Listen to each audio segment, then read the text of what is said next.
I'm Steve Naughton, I'm from Pepsi. Let me give you a little bit of background on our group. We have approximately 15 people in our compliance group.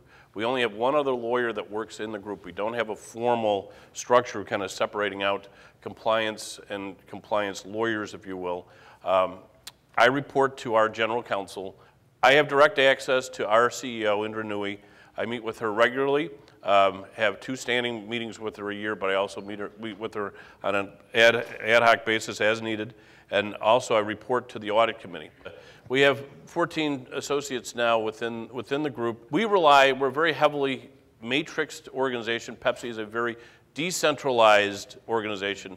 Our business model is connected autonomy. And the problem really becomes one of, as far as connected autonomy, compliance is one place you have to provide the connection.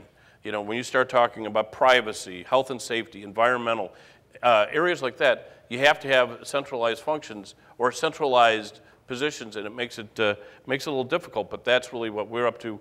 And we rely heavily upon several different groups, but particularly legal, HR, audit, security, and finance. We've had a couple examples where we've actually had substantive expertise brought into the compliance group. Around environmental, we have 2 people that do forensics work for us, which actually works out very well as we do our investigations. And we'll have the chief privacy officer, when he or she is hired, actually report into compliance, which is actually another one of those controversial areas about where they actually sit. One of our managers sitting in the audience today, Margie Dolan, who handles our risk assessments, which is actually one of those that just kind of often gets a little bit of the short thrift, but I was told by the former CEO, the former Chief Compliance Officer at General Motors, don't forget risk assessments is probably the most important thing you do, which is very interesting to me. Just a little bit of background as far as what we do. We have over 3,000 calls a year into our Speak Up program, which has gone up basically exponentially over the 5 years that we've had the program.